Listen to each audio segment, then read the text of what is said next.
We all have our reasons for being here this evening. Perhaps you've seen reports of still rising CO2 levels, more extreme and unpredictable weather, and staggering biodiversity loss. Perhaps you care deeply about social justice, animal welfare, or sustainability. Maybe you're concerned about consumerism, the refugee crisis, fascism, your homes, your children, or your future. My point is, no matter what your age, race, gender, sexuality, religion, or political persuasion, no matter what it is that moves you, the crisis is happening now, to all of us, and will likely affect all aspects of our lives. Everyone is welcome here. I joined Extinction Rebellion because I feel I have to do something.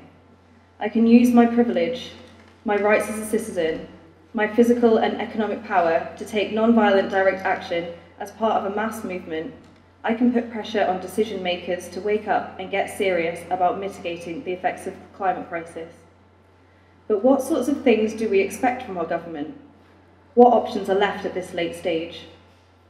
Alan Simpson was Labour MP for Nottingham South from 1992 to 2010. Well known for his passion for urban regeneration and sustainability, in Parliament, Alan was a leading campaigner on many issues concerning the environment and the economy, before stepping down to more effectively campaign for radical environmental policy changes. He is now the Shadow Chancellor's advisor on sustainable economics. We are very fortunate to have him with us today to shed some light on the options that we have left. Please give him a warm welcome.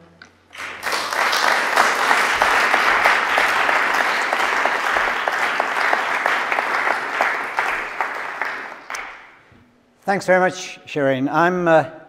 I'm just a recovering politician. And my reason for going back into the madhouse in the way that I do is that it's still on a presumption that my role in life is to try and change the world.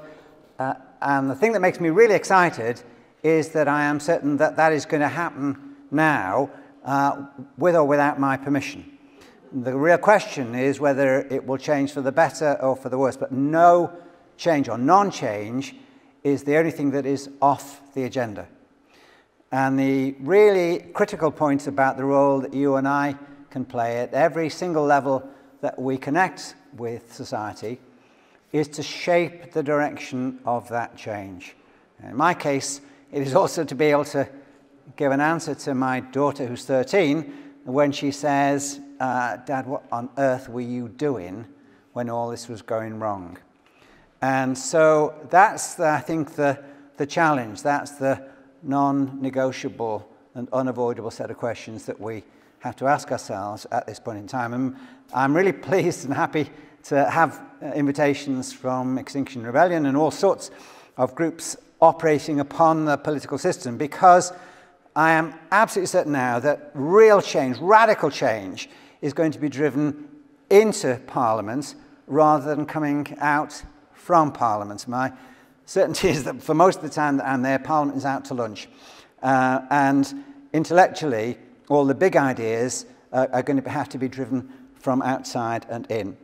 And what I want to try and do is to say that we have to be the drivers of this, but we don't have to be the ones who invent all those ideas. Much of this we can borrow and pinch and share from others, but we need to understand what the timetable and the starting point is. On the working group that John McDonnell has me working on with Clive Lewis, which is moving all the Treasury ground rules in favour of survival, we've had the first couple of sessions, we were handed over to climate physicists. And what they were saying to us is, every single one of you need to understand this more than anything else. As politicians, you've got to understand this. This is the timetable that physics is setting for us. And those are decade by decade obligations that we're going to have to meet. There's no point in politicians trying to kick the ball down the road for a decade or two. The planet is not going to go away and have a snooze for a bit while politicians work out whether they can or can't do something before 2040 or 2050. This is like a relay race in which each decade we are now going to have to cut our carbon footprint in half, decade after decade after decade. That is the non-negotiable set of requirements if we want to avoid crossing some of the tipping points that would take us into climate breakdown. So there's no point in having the fastest runner on the planet to run the last leg of the relay race if your earlier runners don't make it to the point of handing the baton over. We've got to make it there decade by decade, and that's the obligation. So that's a pretty awesome target, but we need to, I think, begin from another recognition, and that is that when we're taking this message out, it isn't about hitting the poor. Actually, the colossal share of today's carbon footprints are the responsibility of the wealthiest in society. This top 10% of the global earnings population are responsible for almost 50% of the carbon emissions that we're coming out with. So we can't do what the Mayor of Manchester is saying, which is bringing the Tyndall Institute in, saying we want a plan for a zero carbon Manchester and really drive into it, but then finishing the meeting saying, oh, but can you just ignore the airport? Because that sort of stuff doesn't go away. We can't play fantasy politics that allow us to continue to tread incredibly heavily on the planet, but pretend that there are sort of token gestures that can be made that make us virtuous when we're not. If we were to ask the richest or the heaviest treading 10% of the population just to reduce their carbon footprint to the European average, the UK's carbon emissions would be cut by 1/3. So that is before you start to look anywhere else. And in fact, some of the arguments that the physicists were presenting to us is that there's a case for increasing the carbon footprint of the poorest, because in order for them to live survivably and sustainably, actually there's a case for them treading more heavily as an exchange for those who need to tread much less heavily. But that is the starting point, and that's why we need to say that this whole process cannot be deemed to be something that is targeted at making the poor poorer. It is making the heaviest imprints lighter and the poor richer. But it will involve us fundamentally changing the way we think about economics. It will cut across the entirety of the sectors, the major sectors of our economy. It has to live within planetary boundaries. It has to rapidly and radically decarbonize the economy and involve a more circular use of resources. The funny thing about this is that although this is a conversation that is quite difficult to run amongst politicians in Parliament, it is recognized elsewhere. I went to probably the most surreal briefing in my life about 3 or 4 months ago, and it was convened by some people from the Ministry of Defence who commissioned research on future security. And they couldn't say their names, they could only say their first names, and they couldn't really say where they were from, apart from that they were that part of the MOD that was responsible for thinking the unthinkable, because everything else was a waste of time. And what their starting point was that just in terms of security, domestic and international, there are 3 absolutely unavoidable threats that we need to face. The first, and this is the MOD speaking, the first is the unsustainable gaps between the richest and the poorest. The second is our utter unpreparedness for climate shocks. And the third is a refusal to recognize that virtually all industrial economies over the coming decade are going to head towards zero growth. And that doesn't mean the end of economics. It just means a different economics. We can no longer presume to shop ourselves out of the last crisis in order to get closer to the next crisis. We have to fundamentally rethink what tomorrow's sustainable economics looks like. And that will cut across, I say, all of these different sectors. It means that we rethink food, and we need to look at the whole notion of resilience in our food supplies. including the fact that the most important thing for me in that is this notion that 2/3 of current UK food consumption, the carbon footprint of that, is incurred on other people's lands.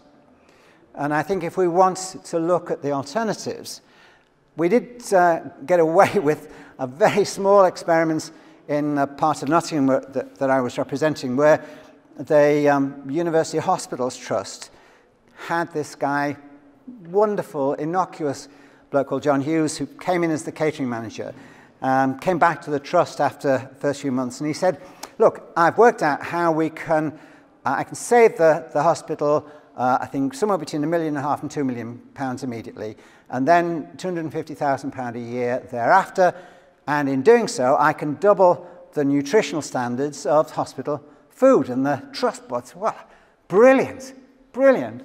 Well, how do you do that? He said, you just need to let me throw out the cooked chilled food suppliers. And there was a pause and so on. So they're not going to be very happy about that, though, are they? And he said, no, they're not. And someone else said, well, and how will we feed the patients? He said, well, actually, I've spent the last 3 months going around, and we've now got between 250 and 350 farmers from Nottinghamshire, Derbyshire, Lincolnshire and Leicestershire, who between them can supply the entirety of the hospital's food needs all year round and double nutritional standards. And in doing so, we will cut food miles by 90%. And so we gave them the go-ahead. And it worked brilliantly. So well, Prince Charles turned up, gave the hospital an award. They set the gold standard for hospital catering. And it worked brilliantly until the change of governments in 2010, when everyone was replaced on the trust board, and the new trustees decided that it was monumentally unfair to allow the in-house catering service even to tender. So they weren't allowed to tender for the contract that they were providing. They gave it to this ecologically sensitive company called Carillion. And John Hughes looked at the contract tender and he said, there's no one can deliver this contract for this price, and within a couple of years they'll be back and they'll demand to ask for more money or lower standards. And no, we've had a guarantee. We've set the gold standard as the requirement. And he shrugged his shoulders and then packed his bags and got ready to go and look for other work elsewhere. And sure enough, within 18 months, Carillion came back and said, we can't do it for this amount of money, so we're going to have to close up the provision. You'll have to take it back, by which time there was no in-house catering service. And they said, well, the alternative is, of course, you could let us lower the standards, which is what happened. So, in a sense, we've allowed the marketisation of provision to destroy the socialisation of safety nets. And that includes drawing on what John Hughes had tried to do, which you will see, you would find much more readily elsewhere across Europe. I did quite a lot of work at one stage with the Italian slow food and slow towns movement. And there, for instance, shops would get 50% reduction in their business rates if the produce came from within 50 miles of the town. And the whole culture of food consumption was based on much stronger and shorter lines of food accountability and a much greater preparedness to live and eat in line with the seasons. And when we went round and were talking to the different mayors, they said to us, you know, the thing that you don't appreciate is that in Italy, even the poor eat better than the middle classes in Britain because they know where the food is coming from. They hold growers to account for the food that they produce. And so that link between where food comes from and how it's consumed is part of a food culture that we all collectively continue to own. And in many ways, if you start to look at the carbon footprint of food growing and food consumption, about the economics of soil and of air, all of this starts to connect to a different notion of economic systems where how we put back and what we put back is as much as is as important as what we take out. And these are the lessons that we need to start to draw from more localized food systems that already exist in Italy, in Germany, in parts of France, and they could do here too. it also applies to transport and modal shifts. We took a group of MPs to look at some of the transport systems in Copenhagen, where almost 50% of all of the city's journeys to study or to work are by foot or by cycle. And why is that? It's because those are the priorities that the city sets. They have public transport infrastructures and safe cycle systems that make it the priority is given over to those with the lowest carbon footprint of the way in which they interact and contribute to the city's economy. And we need to, again, pinch the models of doing that so that clean air and healthy exercise and safety of movement all become part of tomorrow's safe transport systems. It also involves a shift into the nature of vehicle production. And I tried to argue with some of the Labour colleagues that the shift into EVs, instead of arguing that the government has failed to adequately support the job losses that are threatened for Nissan in Sunderland, for Toyota, to Honda, why would anyone in their right mind want to offer guarantees to the last generation of vehicles that only add to the problems of air quality and pollution that we're going to have to reduce? The real shift is to provide support for transport systems that aren't going to go into EVs by 2040, but recognise that other countries are already going to be way ahead of that game. And for the UK to claim to be a mover and shaker and shaper of that game when it starts in 2040, the game will be over by 2040. Those are the sort of figures. The Netherlands and Norway will have banned fossil fuel vehicle production by 2025. I think the EU will do so by 2030. That's the scale of EV production already taking place in China. In Norway, all public sector vehicles, fleets and car loans are entirely limited to the purchase of electric vehicles. And what it does, it also sets up new sectors for of the economy that will deal with whole town, whole city charging infrastructures. And in Germany and Denmark, the presumption that those charging systems, the recharging systems, will act as battery stores as well as recharging for vehicles. Because on average, we don't travel for more than 23 miles a day in the vehicles that we currently own.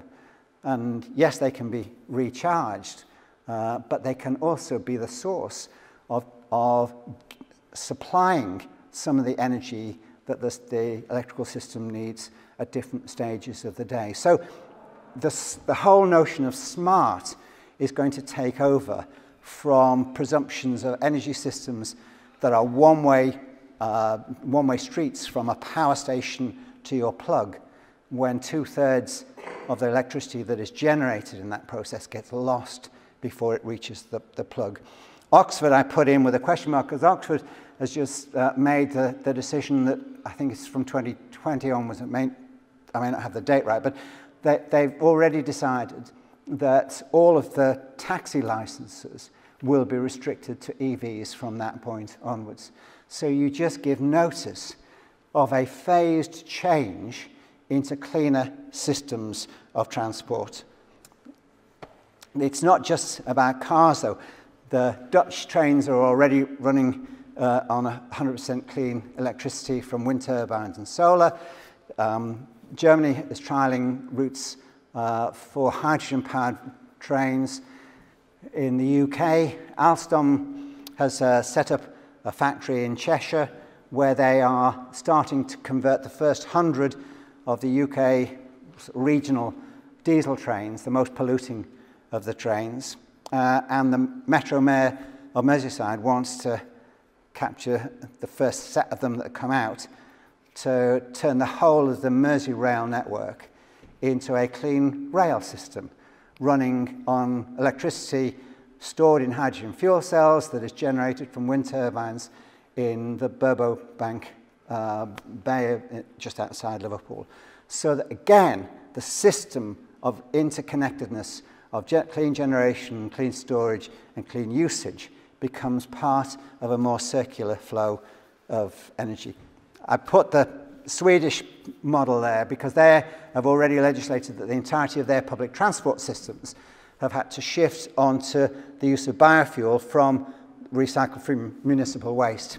And Bristol has quite niftily sort of followed suit there with their biobus. You may or may not be able to see. The reason I use this because I love the sort of way in which they've decorated the outside. Passengers reading various things, but they're not sitting on conventional chairs. They're all sitting on toilets.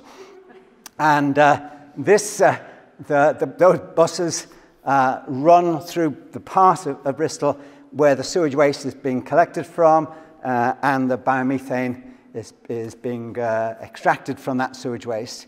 And some of the councillors are saying, it's really interesting, it makes for a dramatic change in the quality of conversations in some of the public meetings. Someone says to us, well, yeah, but the bus service is just crap. And you say, yes, it is. And with your help, it will continue to be through to the end of time. In fact, you may be more helpful towards the end of time. But that's how we can continue to run our service with you as the driving force behind it. And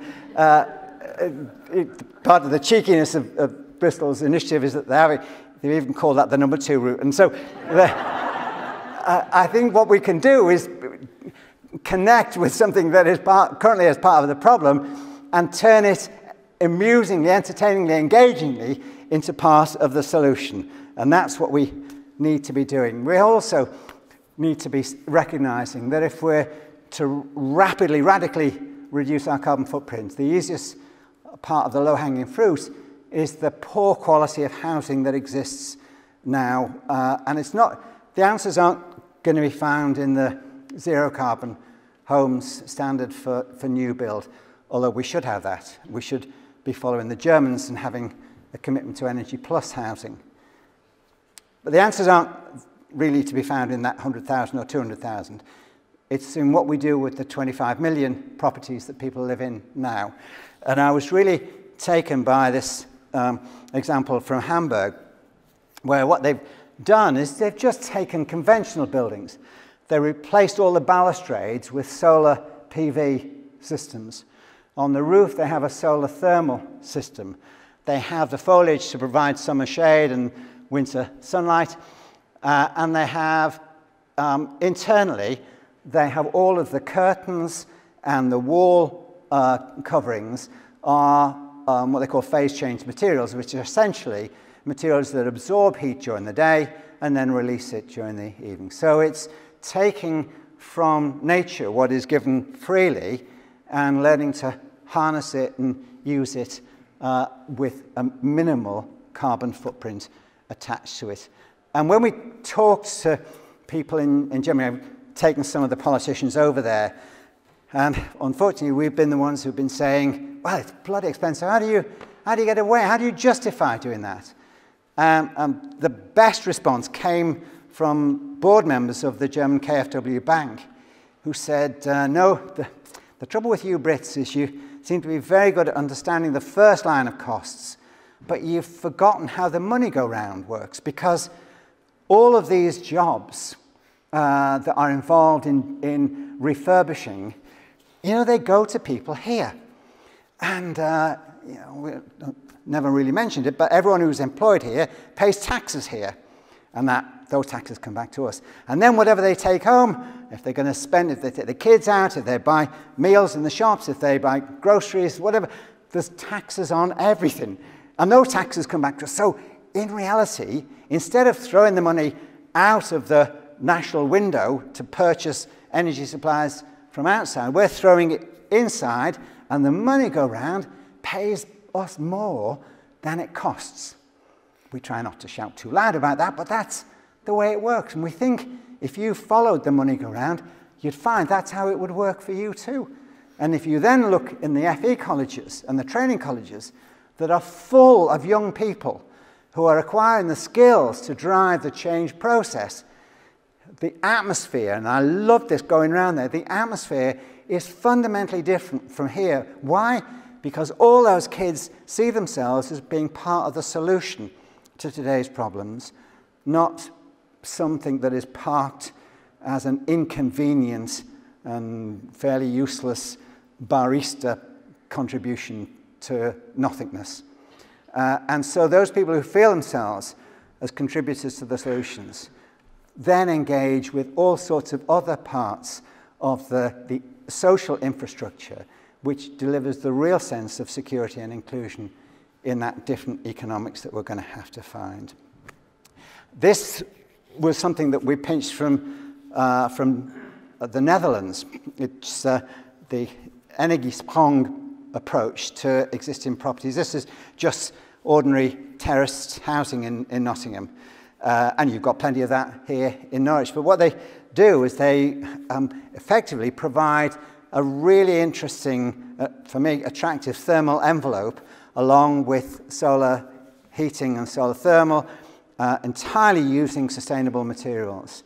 And that's to just transform some of the existing terraces in Sneinton. The reason I use this is because of the exception at the end of this block of terraces. Two properties weren't included. Why?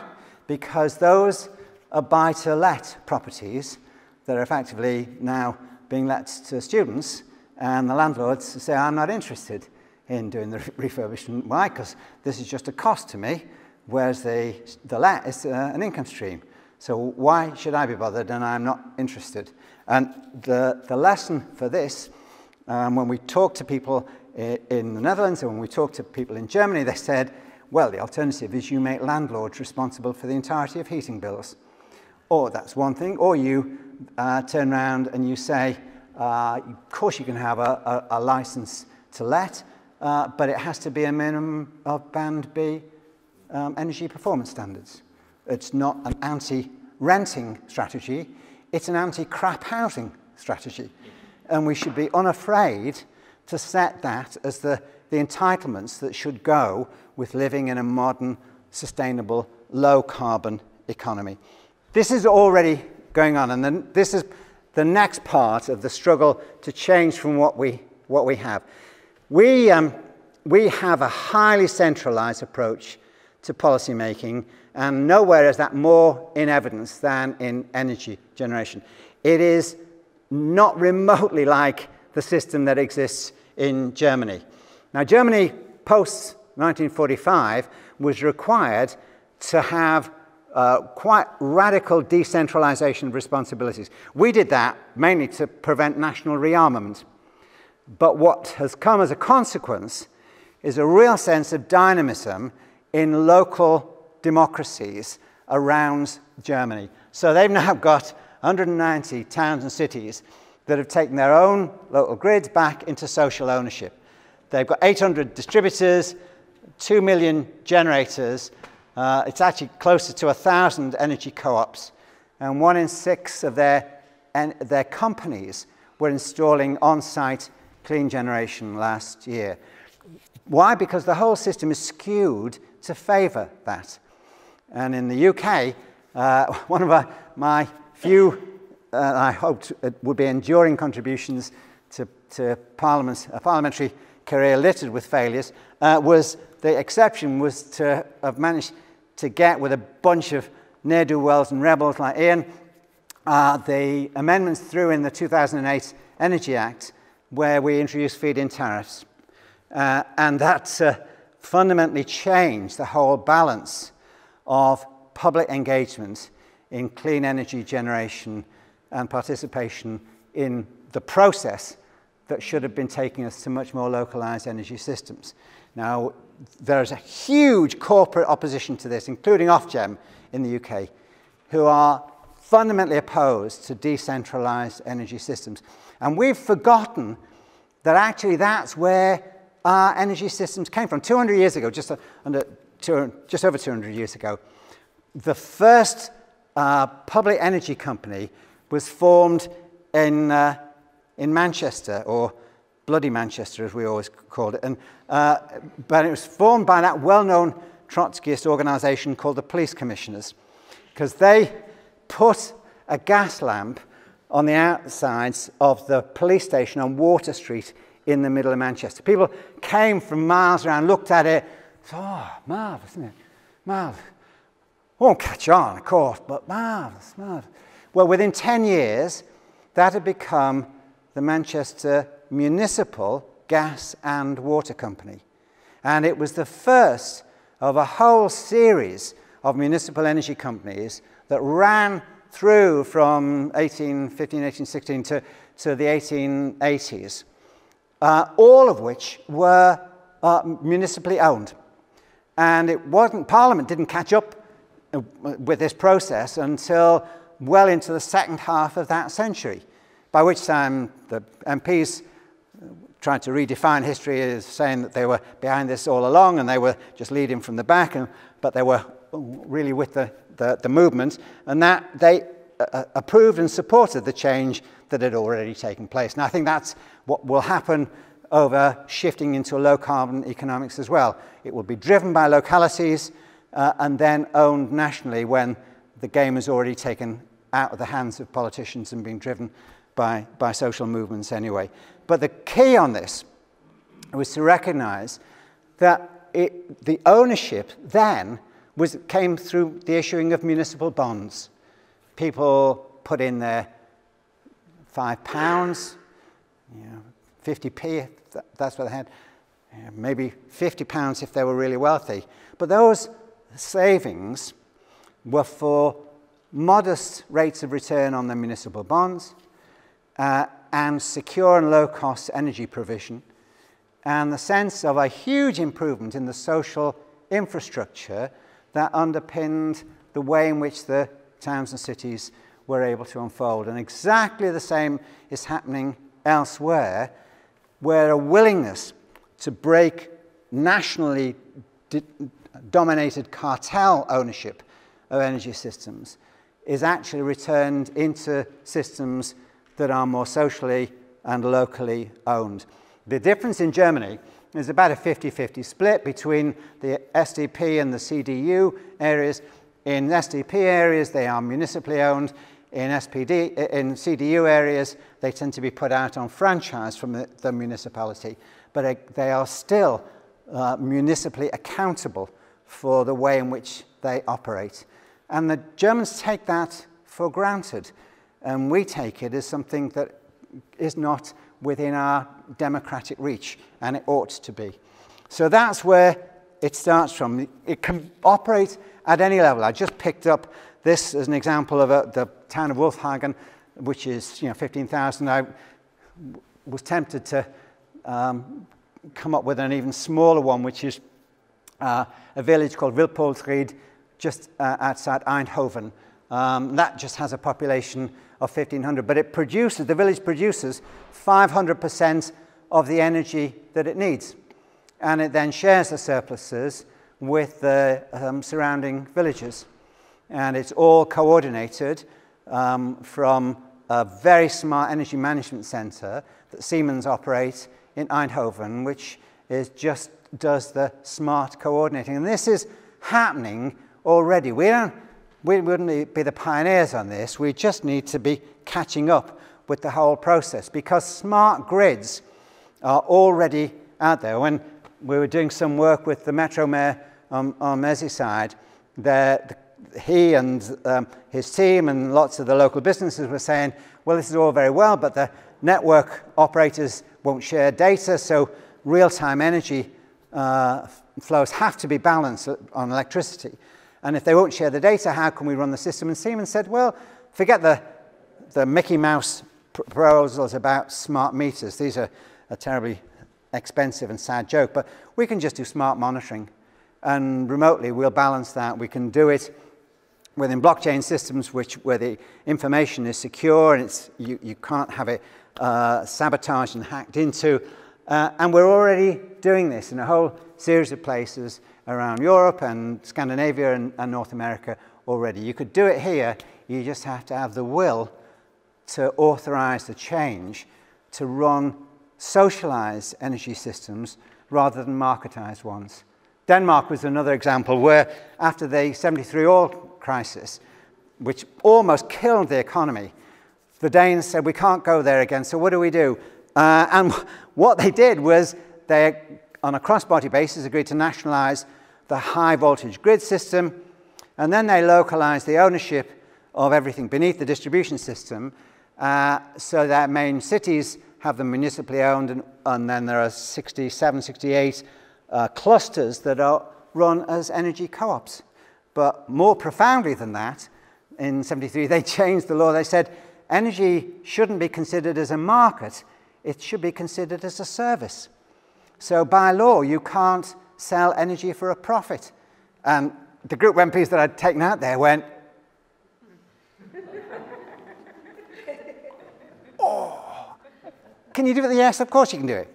And they said, well, how do you maintain the system? They said, prices are determined by the cost of production, the cost of maintenance and improvement of service and extension of service. And that's it. Man, right. And does that make for grid instability and insecurity? The answer is no. They have the highest level of grid stability anywhere in the EU.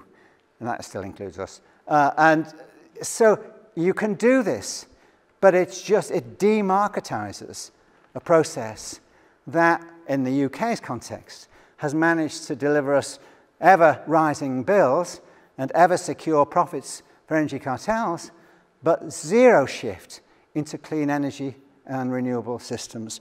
And that's the real challenge, and that's the invitation for us to pinch and participate in. But the circularity of stuff will go far wider than just energy. I put this just in as a photo about the recycling. Sweden had an interesting conversation with itself about the recycling of end-of-life products.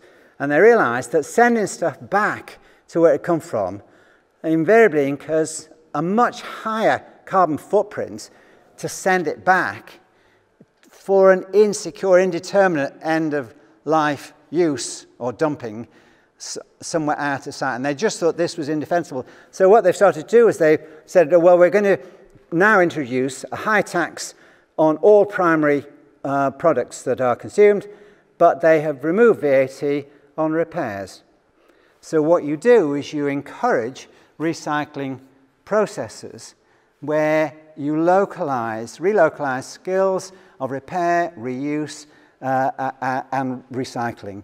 And in a sense, the record for this is this village in Japan, Kamikatsu, where it is already a zero-waste village. 32 separate recycling streams, and making dolls from kimonos, and furniture and repair and reuse. And all of this is not just regenerative in terms of stuff, but is restorative in terms of skills. And those are the things that we have been in real danger of losing, but which can still be put back into place. And it also means that we have to redefine growth. And this, for me, is one of the most humbling pieces of recognition. The government, so we have to start talking about growth like in trees. That's a nice form of growth for me. The government set a target for 5 million trees to be planted within this parliament. They're not going to deliver half of that. And then I discovered that people who are much poorer have been far more ambitious and successful in doing stuff which we consider to be beyond our reach. So Uttar Pradesh broke the Guinness Book of Records in relation to tree planting. 800 volunteers, 50 million trees in a single day. I thought that was awesome, until I discovered that 6 months later, the neighbouring state of Madhya Pradesh beat it again. They used 1.5 million volunteers. They planted 65 million trees in 12 hours. And I was crushed into insignificance. And then last week I discovered that Pakistan has set itself a target to plant, the program is called the Billion Trees Tsunami. That's their commitment. And here we are, immeasurably richer as a country, and we can't reach the target of 5 million bloody trees in a parliament. It is pitiful. I've been trying to persuade the Labour leadership to just begin with an approach that says we've got 11.5 million pensioners in this country, and what we need to do is to say to them, you can have a tree to plant every year with one of your children or your grandchildren, and we will do that in honour of this lovely Greek saying, which is that the rich society is one in which old men plant trees whose shade they will never sit under. And I want to be one of them. And I want my daughter and her children to be able to know that that was a contribution to future security that I and we were unafraid to make. Now, in doing this, we're going to have to... the last Extinction Rebellion meeting I was doing, I got heckled by this guy who shouted, "Too little, too late, we've got to do more." I said, what do you mean more? He said, "Flowers. We've got to plant flowers because we really face an insect Armageddon, and you can forget the ability to grow plants and to propagate seeds and to pollinate fruit because we're just destroying insect life. So plant flowers. We've got to plant flowers." So I went away and did some work on that, and he was right. And there's some fantastic examples about vertical gardens. This is what is happening in Paris. Anne Hidalgo has plans for 100 acres of vertical gardens in Paris during her tenure as mayor. In Milan, they have something similar on tower blocks, which is their program of what they call Bosco Verticale, vertical forests, in which they put greenery and beauty back into urban environments. And that is what cities and towns and villages can do to bring beauty and air quality and biodiversity back into every part of our urban landscapes. And so I think we just need to share and pinch these ideas, partly because they give every locality practical places to begin to work from and extend their civic and social engagement in. And I think that's really what I identify most strongly with the school climate strikers. Talking with the kids who are going on strike, I don't expect them to have answers about, well, how do you get us out of this mess? We're the ones who created the mess, and we're the ones who have to respond with ideas that we pinch and share from elsewhere. But we need to give every young person and every old person, every one who is around, a place to play a positive role. None of them are enough in themselves to deliver an answer, but collectively they may do. And collectively they will start to take us into a different space. One of the German policymakers said in relation to their Energiewende, their energy transformation program, that it was premised on what they called the 50-50-50 principle, that 50% of what they funded would work and would be freestanding within 5 or 10 years or whatever was the initial date. 50% would fail and they'd be quietly parked at the side. But what they had already discovered was that there was at least another 50% that was coming in of innovative ideas that were being generated by localities themselves because what had been set was a change agenda. That doors were being opened, ideas were flooding in, and people were offered the chance to become part of the drivers of change rather than passengers on a coach that was heading towards a cliff edge. And that's what we have to do. That's our role. We have to pool our imperfections. We have to accept that we're going to make shed loads of mistakes. But I think for me, the key to it was in these lines from Leonard Cohen, which is that we ring the bells that still can ring. Forget your perfect offerings. There's a crack in everything. That's how the light gets in. And I think that's the role that we all have to accept and rise to. We have to be the ones who make sure that the light gets in, because it's what our kids will depend on. So, best of luck. Thank you.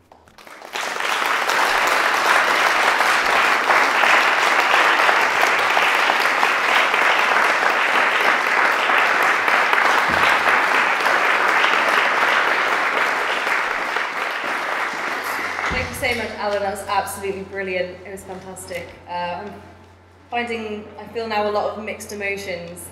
A lot of the time I look at the news and I feel a lot of despair, but you've given us some good examples of what can be done and that there is still hope and there are things that we can be telling our government that we need to happen. So if you don't mind, I'd like to start the questions. My question for you is, what do you think it is that's holding the UK back from doing these things that countries so close to us, such as the Netherlands, have been able to achieve? Why can't we do that here? What is stopping us from doing that? So what I say, two things. Culturally, we're not that good at being abstract. And so when I take some of these images round to different meetings in different parts of the country, what I find is people who would otherwise say, no, a bit too complicated for me, mate. When they see it, their answer is, well, why can't we have one of them? Why haven't we got one? You know, they're up and running now, are they? Oh, well, we'll have one of them, yeah. And so it's the failure to offer the tangible, meaningful ways of being transformative. And you know, that's my fault, really, as you know, people like me as politicians failed to develop a politics of inclusion and inspiration. And we've all been complicit in creating a society where we think we have rights as consumers, but not obligations as citizens. And so we've closed down the levels of collective provision and public engagement. Now, I can explain some of that. I mean, I think in terms, you know, the difference between Germany and Denmark and Scandinavia, with much more devolved systems, their localities have retained skills and duties and opportunities and obligations that have been closed off to our local authorities. Local authorities around the country in Britain have been under the cosh for 30 years. So they've lost a lot of the skills, lost a lot of confidence, and many have electoral systems, but which close the doors on the public after the election is gone. So we have cultures of non-engagement. And all of these are examples of what happens when you open the doors. And I think what my message to Jeremy and John McDonnell, who were my mates, long-standing mates, is that that's part of the culture that has to be changed in Parliament too. We have to break London's obsession with taking everything into the centre and just sending messages out elsewhere which require admiration of the centre but no ownership at the local level. And I think what is happening, Brexit is a really good example of how our confidence in ourselves is being undermined and destroyed and being replaced by a culture of suspicion and division. And part of the answers to that come from a radical shift, which for me, both Jeremy and John embrace, which is this commitment to the 3 Ds: democratisation, decentralisation, decarbonisation. And you drive into UK culture the duties to deliver locally the local share of the national undertakings on carbon reductions, along with the powers to determine how. And it seems to me when I look elsewhere in Europe, what happens is a completely different debate. What happens in southern Germany is completely different from what happens in northern Germany. In southern Germany, they produce a surplus of solar electricity, which they swap with Austria during the day. And when they do, Austria turns off the reservoirs, the hydroelectric power from their reservoirs. And then in the evening, when the sun isn't shining, the swap goes the other way around. And so that's how that sharing and balancing works. In the north, it's far more wind generation. And so what they have is they do swaps with Norway, and they do swaps with Denmark, where there are different at times when peaks of consumption take place, so that they're able to share in that way. And this, for me, is the new pan-European agenda that we need to reach out and engage with. It's to understand the new interdependencies that we all have to engage with. So it's not happening because of the obsessive centralisation of decision-making in UK politics. And in the context of the Labour Party, you know, I keep saying to Jeremy and John, both of whom really get this and really want to run with it. But before the election, their downfall was being plotted by their enemies. Since the election, it's been plotted by their friends. And there is a gap between where they are and the corridor of influence that just doesn't get out enough. And you know, is still more secure within the framework of small ideas rather than big ideas. And that's where you come in. You come in as the irreverent disruptors of everything. And that's wonderful. But we have to be constructive disruptors rather than destructive ones.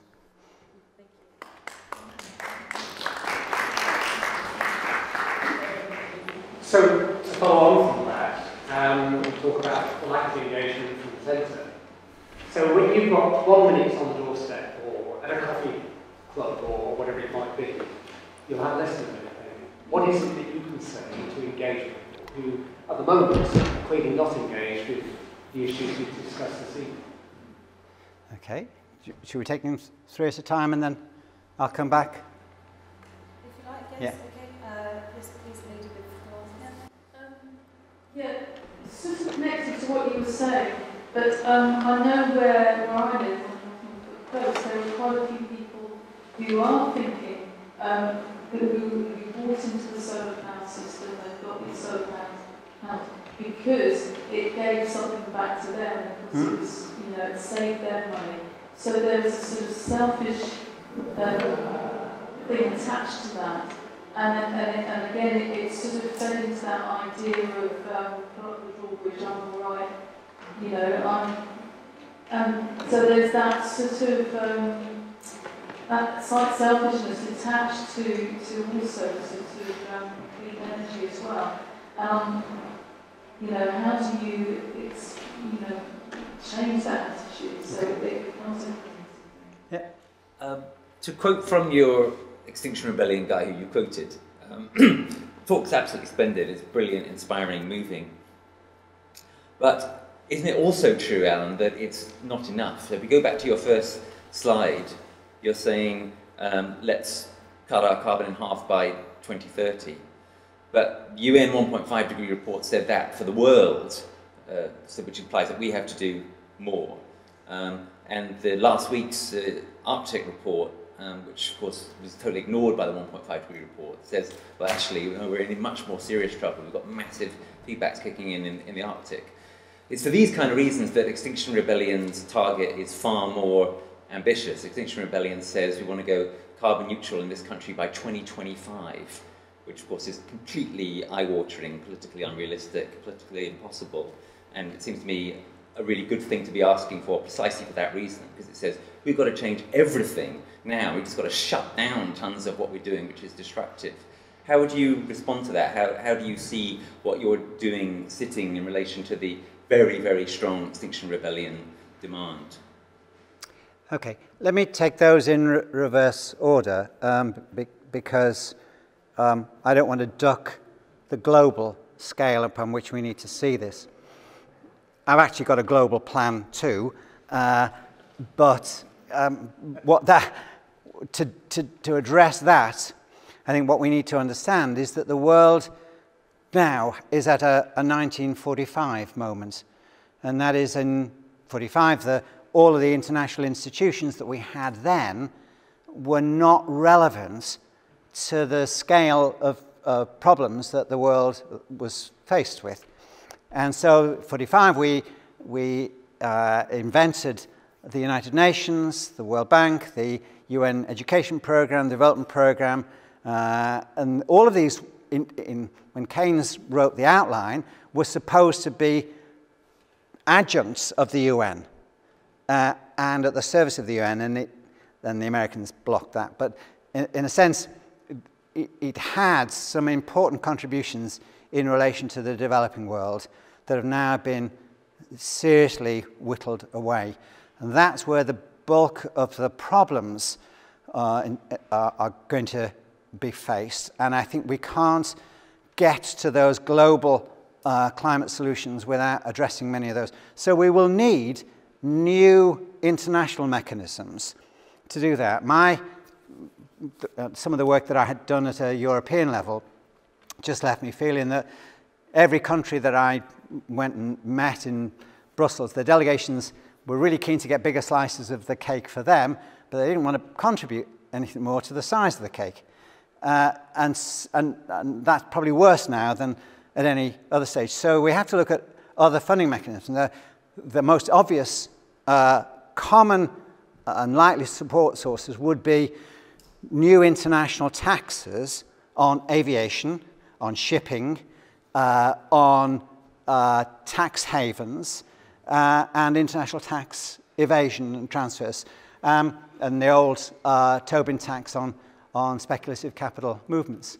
And I think those need to provide, certainly the European funding basis that provides European stability, but also provides the international funding for the sort of work that really needs to be done across the developing landscape, where there just aren't the resources, but there are going to be the cataclysmic consequences. So that is the overarching international framework, and I'll work on that as soon as we get the domestic stuff sorted. But you're absolutely right to throw that in.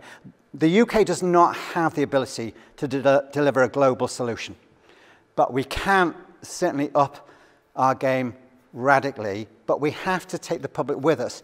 And part of the lessons here are from some of the things that have backfired on Macron in France and on Trudeau in Canada, where the initiatives to try and tackle high carbon emitting problems have been turned around as being anti-poor. And so we need to think about how we put the solutions in place before we tackle the problem, or hand in hand with tackling the problem. Now, on the doorstep, and in terms of the feed-in tariffs, this is a really interesting one. I'm a net exporter of electricity, clean electricity, to the grid. And that's quite a nice feeling. I could give that surplus to my neighbour, I'd be okay. If I gave it to two of my neighbours, I'm a criminal. Because if you do it to more than one, you have to have an export license. And to have an export license, it costs you 3 million quid. And so that feed-in tariffs don't quite deliver that, however big your roof is. And so that isn't, there's nothing divine about that. It is just the way in which the energy companies then surrounded the feed-in tariff framework in order to limit the ability to act collectively. When I've taken groups of MPs around some of the German villages, we'd just stop and we'd knock on people's doors. And they'd have a wind turbine, have a biodigester there, they'd have a load of solar panels on all their roofs. And we'd say to people, well, how do you feel about all this? Is it, a bit disruptive and intrusive? And almost universally, they'd say, no, we've got to do our bit for the planet. We've all got to live more lightly. And this would be, the gist of what they'd be saying for the first 5 or 10 minutes. And then I'd say, yeah, does the price make a difference? At which point everyone laughed. And the reason they laughed, because my export of electricity, I get paid 5 pence a kilowatt for that. When I buy it from the grid, it's about 17 pence a kilowatt. They have a right of local supply, and we don't. It means that in every one of those villages, they were getting, well, in this village called Feldheim, just outside Berlin, they were supplying themselves with electricity for 13 euro cents a kilowatt. Berlin, buying it from the grid, cost you 27.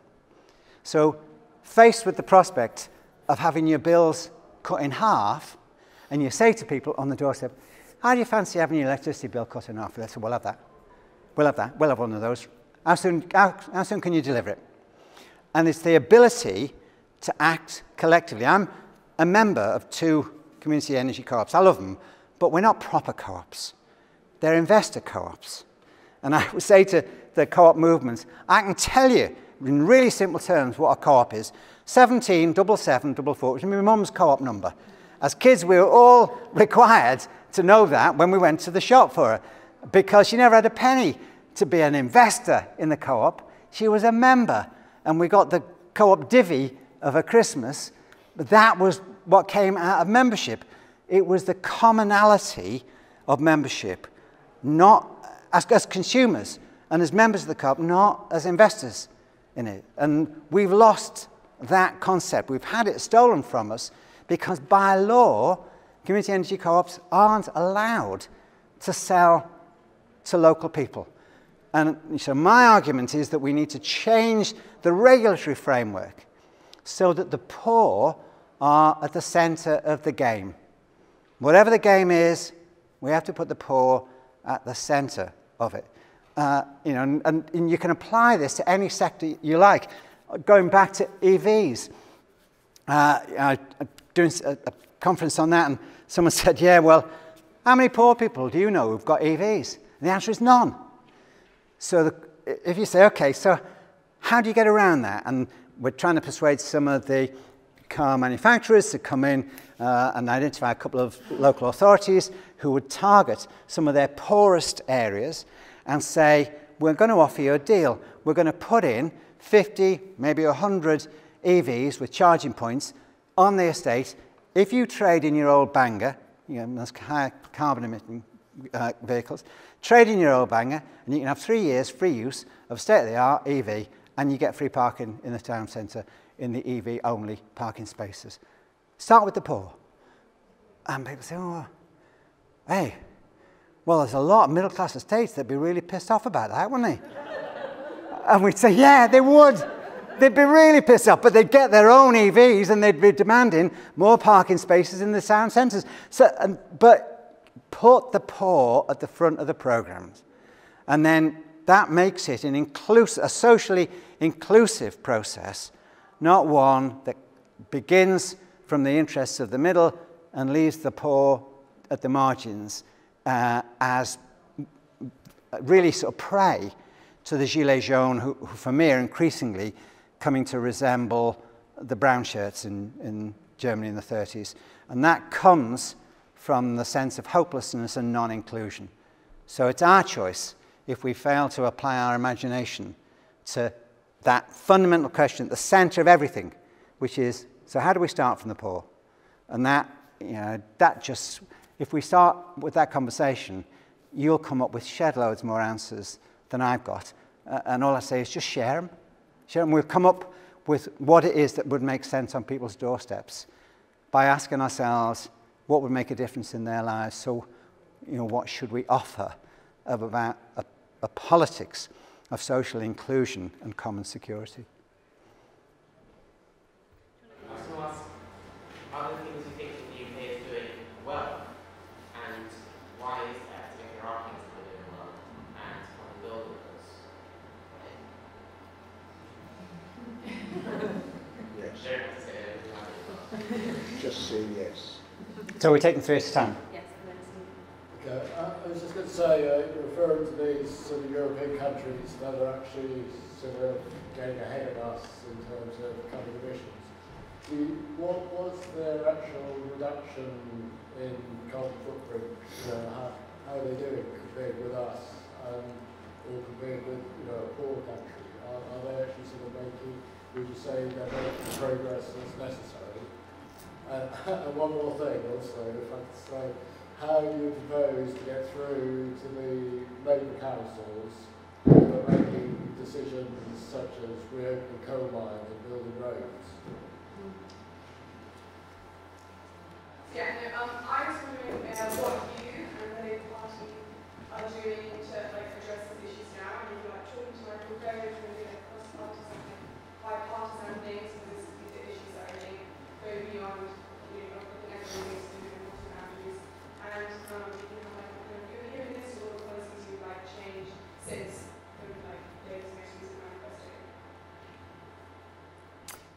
Yeah. Well, I've always just had a very simple ambition, which was to write everyone's manifestos. I've been very successful about that, but one part of the thing of being a member of the awkward squad when I was an MP was that we did collaborate on a cross-party basis, mainly to shove things through the Labour governments that they were reluctant to endorse, specifically the feed-in tariff. And so that provided quite a lot of links that I continue to try to maintain.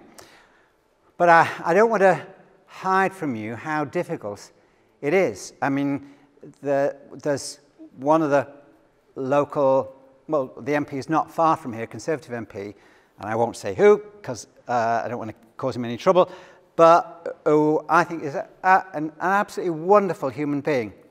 And you know, we were talking about wind turbines and the way in which in Denmark they go through, it takes about 6 weeks to get permission for a wind turbine, whereas it can be about 6 years here. Why? What's the difference? Because they are invariably socially owned, along with the right of local supply, so that the local communities are the owners and the socialised costs, and they deliver low-cost first-use electricity for the communities directly affected. So it is that sense of a quite different approach to local engagement in delivering answers to the problems. He loved it. And I said, this is great. Now, I'm trying to work on the Labour Party on this. Do you think you could raise this and champion it inside the Conservatives 1922 committee? And he said, oh my God, no. God, that would be impossible. They'd nail me against a wall within 3 minutes. We're in the grip of lunatics. So I said, what do you do? He said, just create as much bloody stink as you can from outside. It's our only hope. Now, I think that is a sad truth about where we are now. There are lots of one nation Conservatives who would be very happy about this, as they are in Denmark, as they are in Germany. But they are under the cosh in the current government and parliament.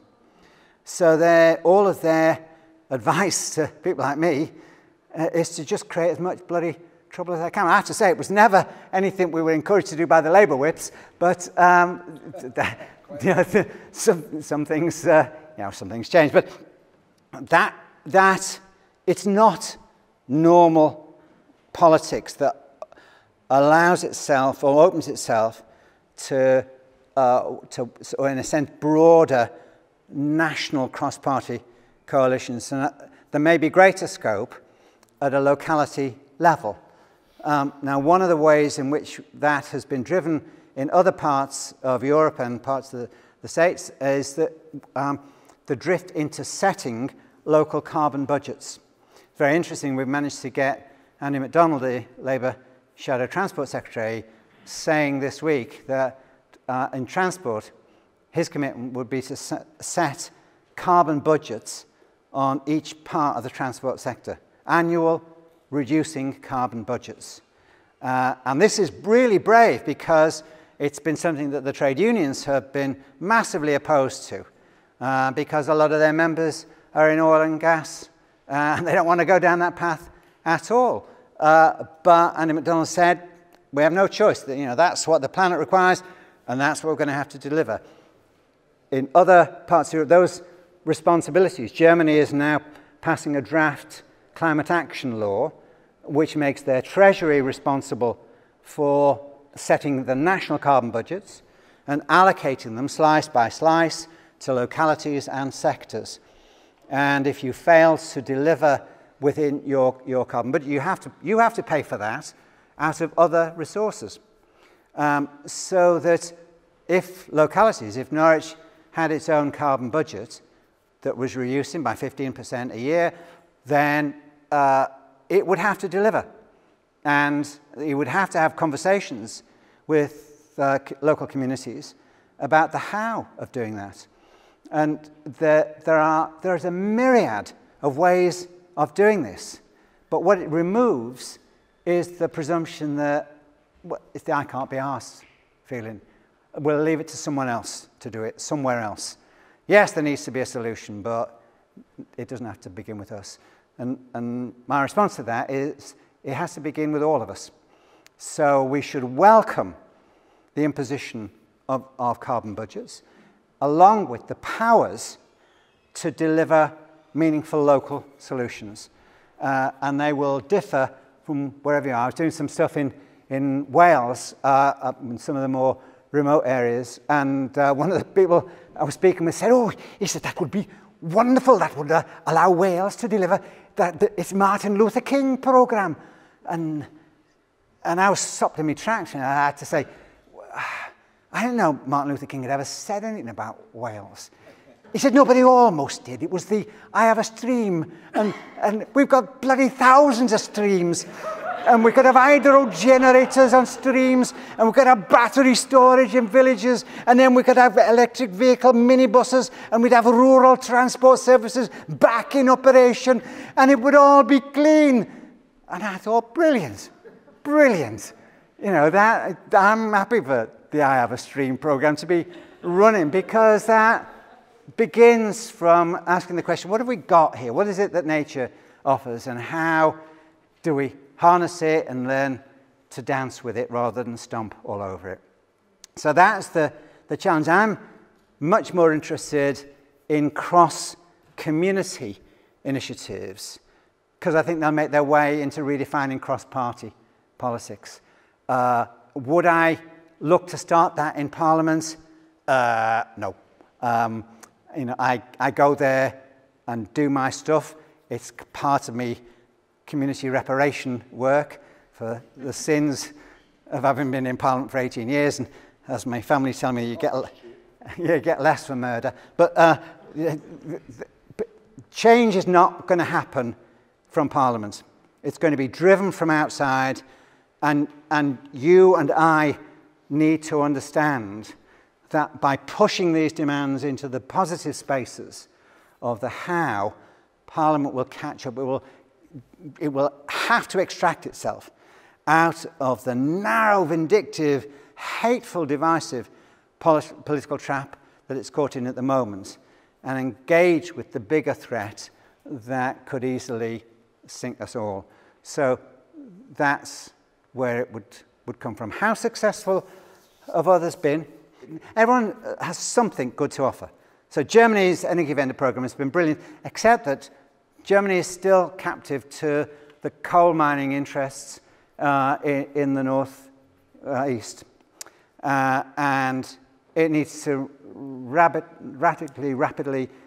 detach itself from that. But it has to do so by taking jobs into the Neulander in the east to replace the ones that are going to have to go. So that's the downside for Germany. The Danish model is brilliant. It's probably way ahead of anyone else's. Is it replicable on an international scale? No, it isn't, because they require their energy system to be combined heat and power. And they say, look, you know, this is really stable because, you know, in terms of the volatility, if you come in and you put your light switch on, you expect the lights to come on there and then. You don't expect a little sign saying back in 2 hours. And so that's a prerequisite. Well, you can turn off the heating and no one notices a 1 degree fall in temperature for a couple of hours. So their combined heat and power systems are what balances that out. Very smart, and they use sustainable sources of biomass for that. But could you extend that internationally? No, you couldn't, because you'd end up having to consume so much in the way of imported biomass that what may work for Denmark is absolutely not a European-wide or international solution. So there are limits of the applicability of that. But everyone is doing a bit. In France now, they passed a national law. You can't build a new property that doesn't have a solar or nature roof.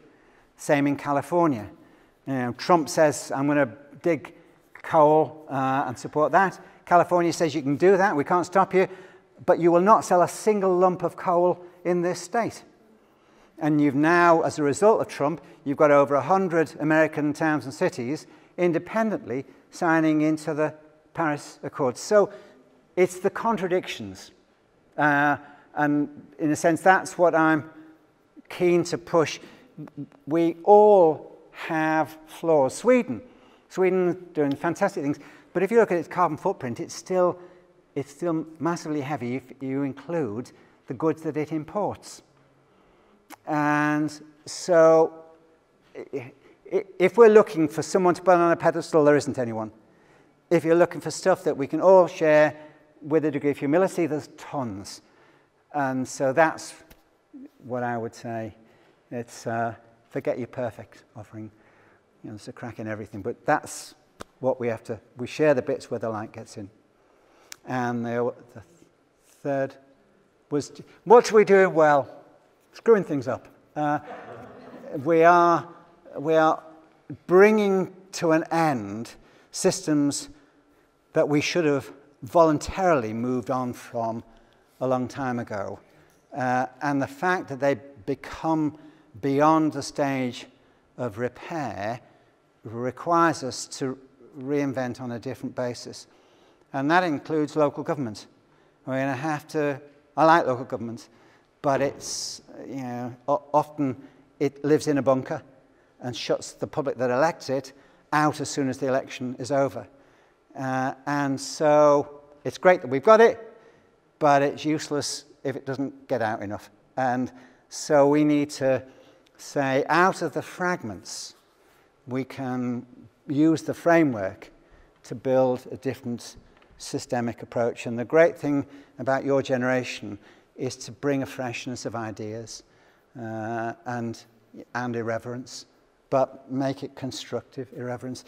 You know, that I always wanted to bring capitalism to its knees, and it's doing it itself. And one of the MOD guys, you can't say too much out of this, but at one point, this was a fantastic private briefing that we'd had with them. And at the end, I said, this is just breathtaking, but it goes way beyond party politics, this conversation. So can you just give me an assurance, this conversation that you're not having with us, you're also not having it with the government, because it's really important that, you know, we're all not included in these conversations. And they looked at each other and said, well, one does one's best. And I said, well, I'm sorry for being dim. What does that mean? And he paused and he said, well, one gets the feeling that the government has lost the will to defend capitalism. And I thought, hell's teeth, these are two guys who probably for the entirety of their life voted Conservative and will continue to vote Conservative. But it was like describing a funeral. And you know, that's why they were having this conversation with us. And I thought they could see unavoidable, cataclysmic issues heading our collective way. And they just felt, you know, anyone with half a brain will have to address these. And so we'll take the conversations to wherever the doors are open to have them. And I think that was, for me, one of the most sobering comments about the current state of parliamentary politics. It's lost. And if it is going to find a new role, it probably is best if that role is defined by you.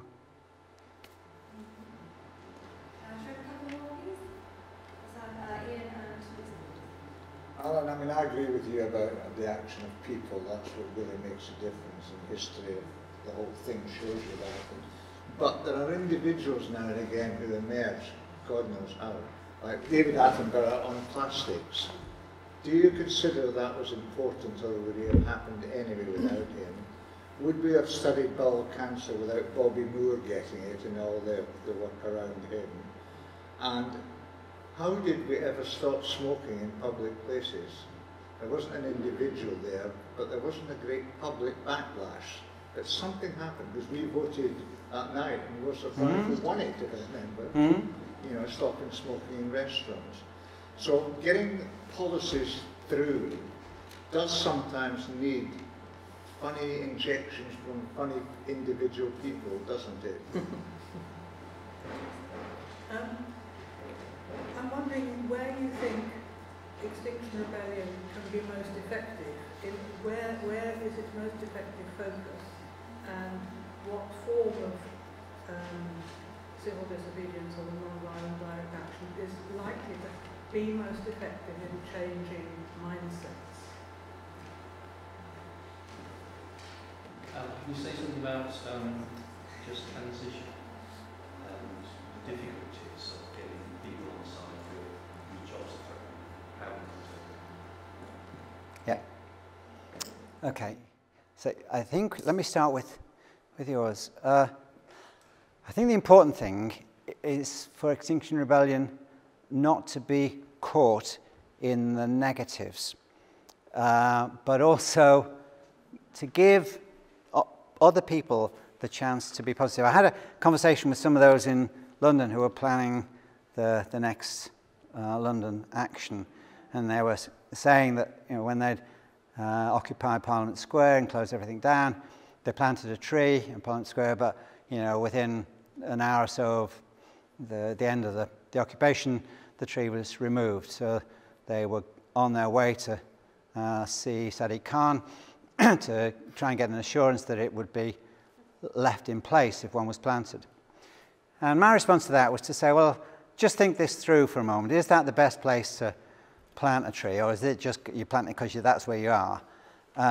And it may not be the best. So why don't you go and ask him to come up with proposals about where you want to plant trees, where to do it. And if he, you can say, would you prefer, you can come up with suggestions about where we plant them, or, we just do it in your garden if you like, and, just tell us where you'd prefer. Now, if elected members suddenly think Extinction Rebellion is going to start planting all sorts of trees in their own gardens, there's a sort of incentive to come up with preferred longer lasting places.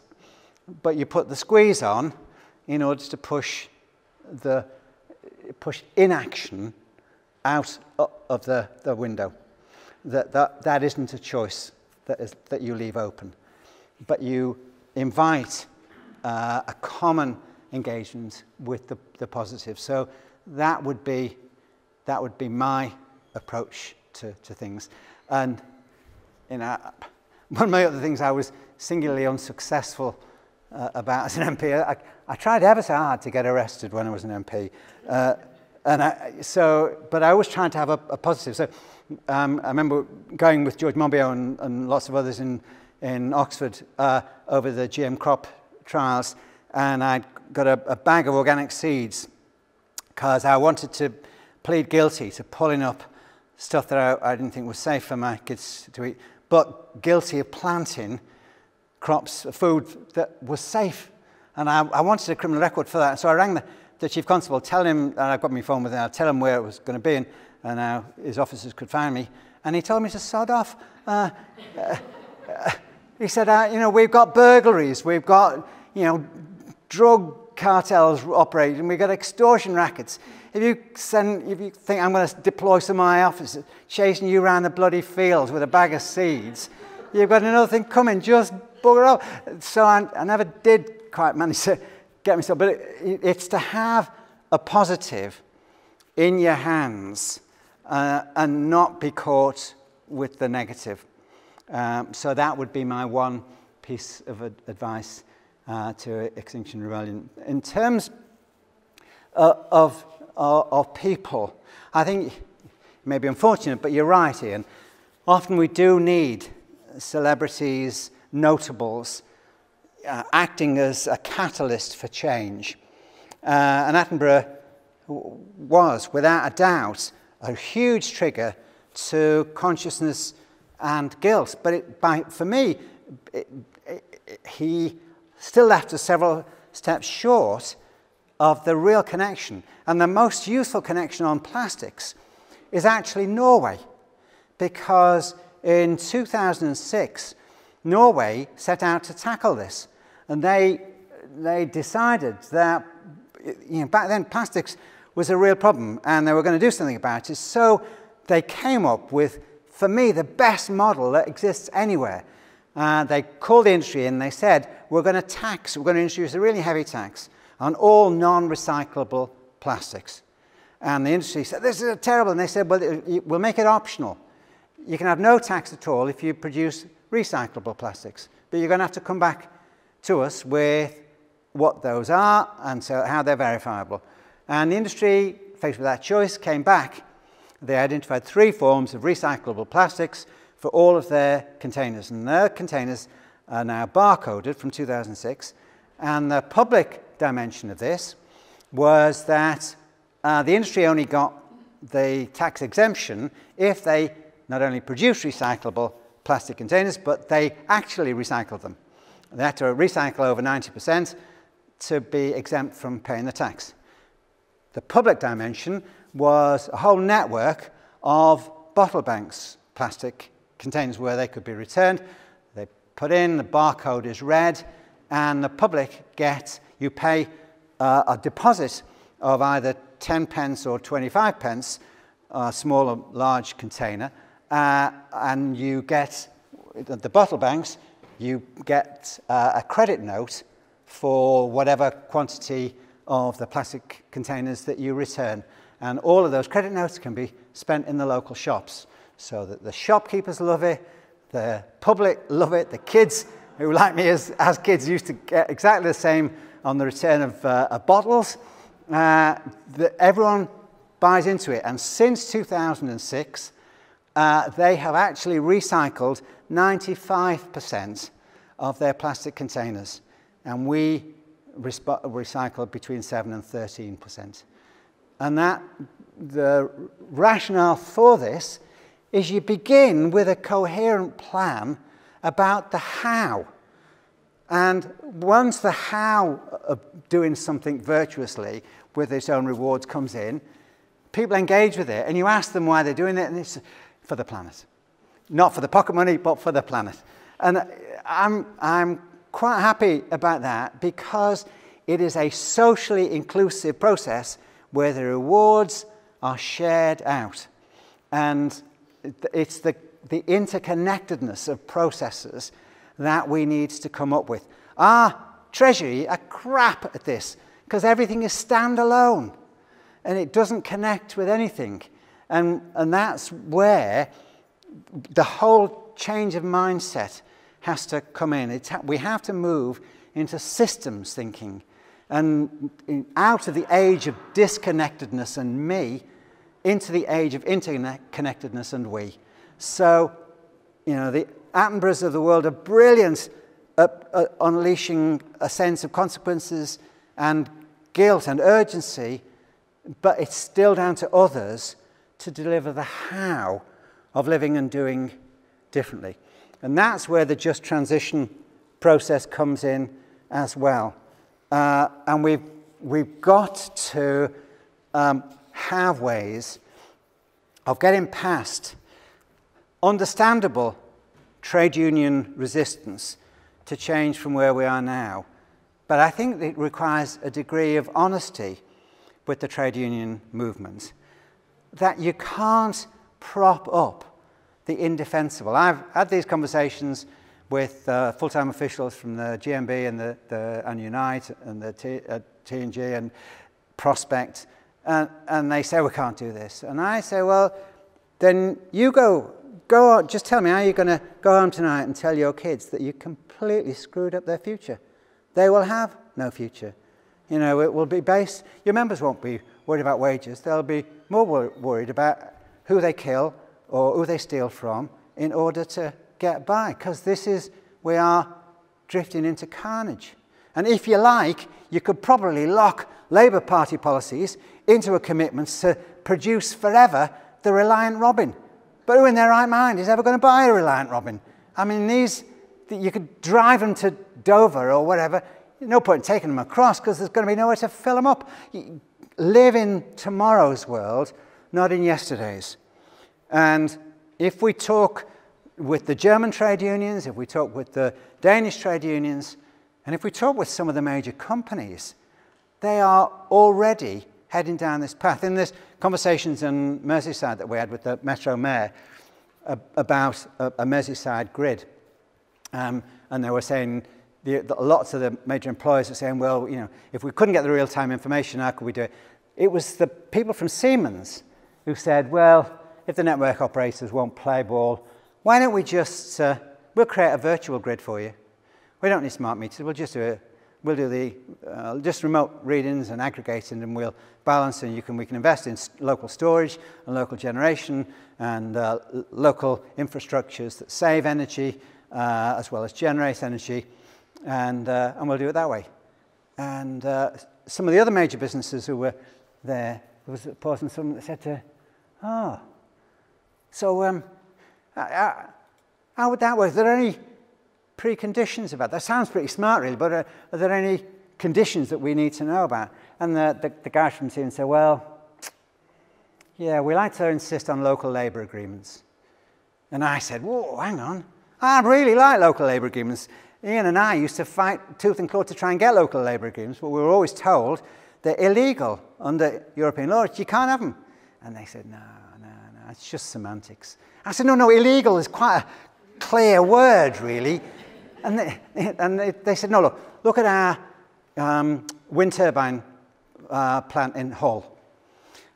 The turbines and all the components tend to be produced within about a 2 hours radius of the main plant. There's 1,000 workers involved in all, and they're all in that cluster. Why are they all in that cluster? Because we have just-in-time clauses in our contracts that say that you have to be able to install, repair, maintain and extend within 3 hours of notification. Now, if you can do that from Taiwan, best of luck. But Immingham is about as far as they've been able to get.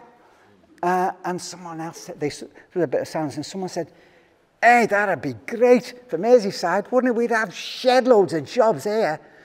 And they said, yeah, you would, but you'd have to train. You'd have to train people. So no point in having local recruitment if you haven't got the skills. So you'd have to reinvest in skill programs. And they went, oh, yeah. Oh, okay, that'd be good though, wouldn't it? And they said, yeah. Anything else? And they said, yeah. Yeah, well, we like to insist on trade union terms and conditions. And they all, whoa! Oh, no, that's a bit funny. And it was the guys from Siemens who said, no, look at where we've got on the privatisation of energy in this country. We all stopped training and we started pinching off each other. And then when we had no one to pinch from ourselves, we started to pinch from other parts of Europe. And then when we couldn't pinch from Europe, we started to pinch from Poland and we started to pinch from Russia. We've been stealing skills, just to boost the profits. Now, this is crazy. There are no prizes in the race to the bottom of the barrel. We need to have trade union terms and conditions built into every single contract. That's a specification. And we need to have the skills locally and the recruitment locally and the engagement coming through. And I went, I have a point, really. And I was thinking, I can't get a lot of this discussion through the Labour Party because we're still, no, we can't go there. And one of the reasons is it is easier for trade unions to recruit from a mass base of employment. And we've lost confidence in our ability to recruit and retain and represent from more diffuse systems. But those systems are what will define the shape of tomorrow.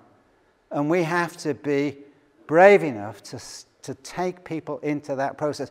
And other countries' trade union movements that are already well down that path are there to handhold our labour movement representatives in delivering exactly the sort of just transition that other people already have in place.